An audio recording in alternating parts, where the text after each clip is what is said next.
Facebook পোস্টের প্রতিক্রিয়ায় যে চ্যালেঞ্জ দিলেন সাদিক কায়েম। কয়েকটি দল নির্বাচনকে বানচাল করতে ঘোলা পানিতে মাছ শিকারের চেষ্টা করছে। সেনাবাহিনী বলেছে বিশেষ কোনো দলের প্রতি আলাদা নজর নেই।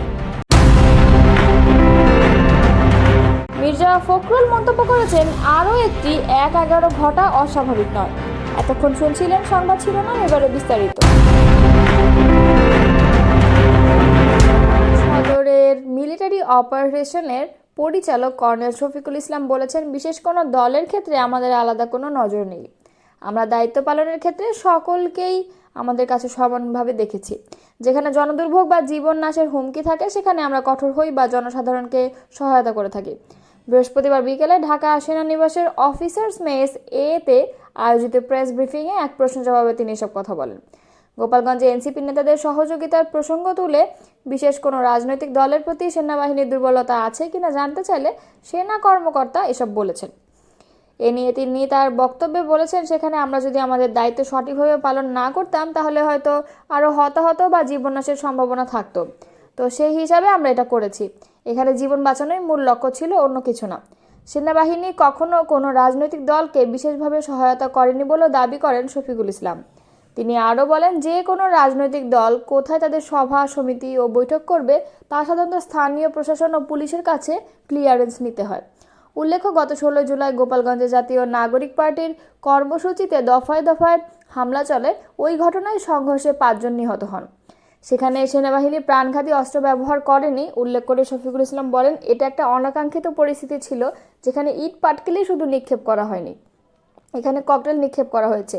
যখন সেখানে জীবননাশের হুমকি ছিল তখন আত্মরক্ষার্থে আমাদের যে আইন শৃঙ্খলা বাহিনী ছিল তারা বল প্রয়োগ করেছে বা করতে বাধ্য হয়েছে।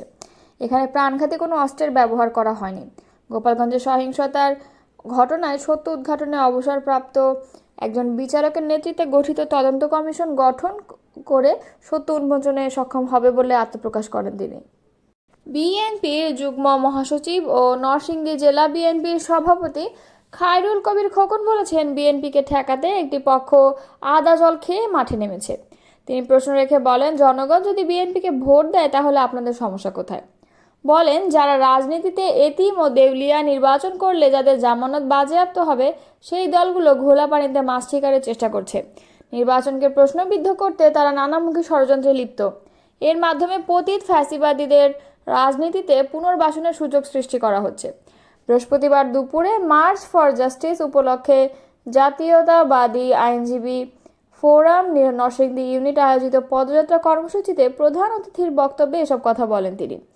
খায়রুল কবির খোকন বলেন, ফ্যাসিবাদ বিরোধী যে ঐক্য গড়ে উঠেছিল এখন সেখানে বিভাজন সৃষ্টি করা হচ্ছে।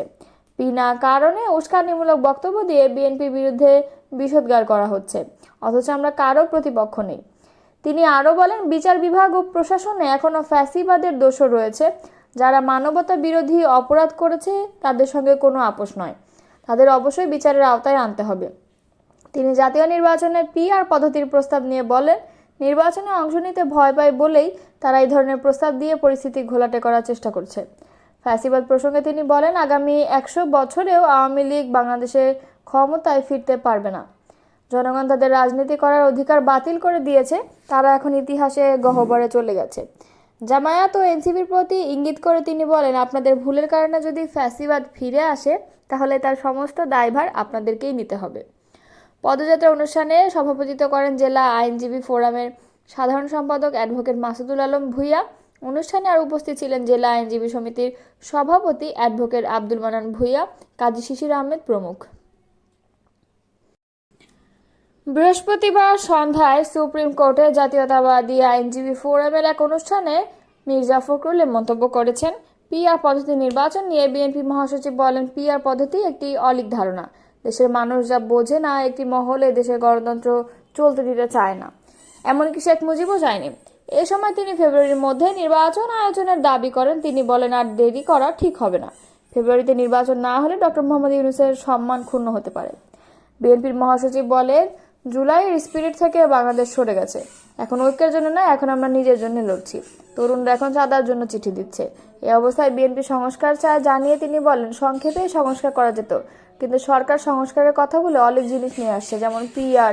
দেশের মানুষ যেটা বুঝেই না। এদেশে একটা মহল আছে যারা গণতন্ত্র চায় না।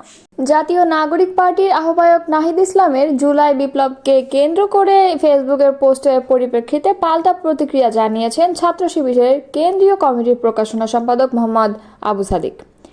ইতিহাস বিকৃতির চেষ্টা হচ্ছে দাবি করে তিনি বলেন, জুলাই আন্দোলনে তার ভূমিকাকে খাটো করার অপচেষ্টা শুধু দুঃখজনকই নয়, বরং তা আন্দোলনের সৎ ইতিহাস রচনায় বড় অন্তরায় হয়ে দাঁড়াতে পারে। ইন্টারনেট বন্ধ, কারফিউ আর দমন পীড়নের মধ্যেও আন্দোলনের ধারাবাহিকতা টিকিয়ে রাখার ক্ষেত্রে তার ও তার সহযোদ্ধাদের গুরুত্বপূর্ণ ভূমিকা ছিল বলেও জানান জুলাই আন্দোলনের এই নেতা।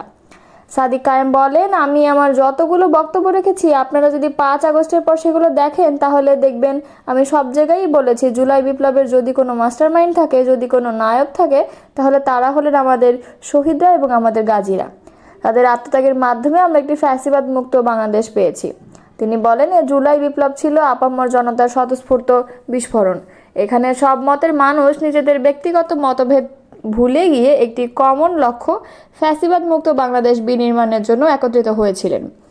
সাদিক চ্যালেঞ্জ দিয়ে বলেন, যখন খুনি হাসিনা দেশ থেকে পালিয়ে যায়, সেই সময় সরকার গঠন এবং পরবর্তী সময়ে আমি কখনো সমন্বয় পরিচয়ে কোথাও গিয়ে কোনো কিছু দখল বা আত্মসাৎ করেছি এমন একটি সিঙ্গেল ডকুমেন্টও কেউ দেখাতে পারবে না। এই শিবির নেতা বলেন, জুলাই বিপ্লবে আমাদের মূল সারির যারা সমন্বয়ক ছিলেন তারা যখন 19 জুলাই থেকে 2 আগস্ট পর্যন্ত অনুপস্থিত ছিলেন, তখন আমি কিছু কাজ করার সুযোগ পেয়েছিলাম। সেই সত্য কিছু ঘটনা আমি মাঝে মধ্যে আমার আলাপে এনেছি। যখন ইন্টারনেট ব্ল্যাকআউট হয়, কারফিউ জারি হয়, তখন সব কিছু বিচ্ছিন্ন ছিল। সেই সময় 9 দফা ফরমেশন, আমাদের দ্বিতীয় সারির সমন্বয়কদের সঙ্গে যোগাযোগ, তাদের সেফ হাউসে রাখার ব্যবস্থা, পাশাপাশি সব মিডিয়া হাউসে 9 দফা পৌঁছে দেওয়া, 19 জুলাই থেকে 1 আগস্ট পর্যন্ত প্রতিদিনের কর্মসূচি প্রণয়ন এবং দেশি বিদেশি অসংখ্য অংশীজনের সঙ্গে আলোচনা, এসব করেছি। তিনি আরও বলেন, এই ঘটনাগুলো যদি জাতির সামনে না আসে তাহলে ঐতিহাসিক বিকৃতি তৈরি হবে। এমন হাজারো ঘটনা রয়েছে যার মধ্যে কয়েকটি আমরা জানি। ইতিহাসের দায় থেকে আমরা আশা করব জাতি সবকিছু জানবে। 5 আগস্টের পর দেখা গেছে যারা ওই গুরুত্বপূর্ণ সময় 19 জুলাই থেকে 2 আগস্ট পর্যন্ত অনেকে গুমের নাটক করেছে, কেউ আত্মগোপনে ছিল, আবার কেউ আন্দোলন ম্যানেজ করে ক্যাম্পাস খোলার আন্দোলন করেছিল, তারা 5 আগস্টের পর মহাবিপ্লবী হয়ে উঠেছে। সাদিকের কথায় 5 আগস্টের পর থেকে সেপ্টেম্বর অক্টোবর জুড়ে আমরা আমাদের আহত শহীদ পরিবারের সদস্যদের সঙ্গে দেখা করেছি, তাদের চিকিৎসার ব্যবস্থা করেছি, কিন্তু একই সময়ে যারা সমন্বয়ক পরিচয়ে ছিল তাদের দেখেছি দখলদারিত্ব নিয়ে ব্যস্ত। 5 আগস্টে যেটা বলা হচ্ছে, তখন সব অংশীজনের সঙ্গে আমরা আলোচনা করেছি, সায়ের ভাইও সেখানে ছিলেন। আমি মাহফুজ আলমকে বলেছিলাম সরকার গঠনের রূপরেখা কী হবে। যখন হাসিনা পালাবে আমরা নিজেরাও বলেছিলাম 1 দফার ঘোষণা মাঠ থেকেই আসবে, কোনো সেনাবাহিনীর দপ্তর বা অন্য কোনো জায়গা থেকে নয়। সরকার গঠনের বিষয়টি আমরা সবাই মিলে আলোচনা করে ঠিক করেছিলাম। তিনি বলেন, এখন এভাবে দোষারোপ করা, ভিত্তিহীন কথা বলা, যখন আমাদের মূল সারির কিছু যোদ্ধা তা করছেন তখন আমাদের তা ব্যথিত করে। আমরা আশা করব তারা যেহেতু এখন দায়িত্বশীল অবস্থানে আছেন, তারা দায়িত্বশীল আচরণ করবেন। এখন যেসব বয়ান তুলে ধরা হচ্ছে তা সবাইকে কষ্ট দিচ্ছে, বিভাজন তৈরি করছে। তবে কেউ যদি জুলাই নিয়ে ব্যবসা করতে চায়, চেতনার রাজনীতি করতে চায়, আমরা তাদের বিরুদ্ধেও আন্দোলন চালিয়ে যাব। এর আগে বৃহস্পতিবার সকালে এক ফেসবুক স্ট্যাটাসে নাহিদ ইসলাম দাবি করেন, সাদিক কায়েম বৈষম্য বিরোধী ছাত্র আন্দোলনের সমন্বয়ক ছিলেন না, কিন্তু 5 আগস্টের পর তিনি সমন্বয়ক পরিচয় ব্যবহার করেছেন।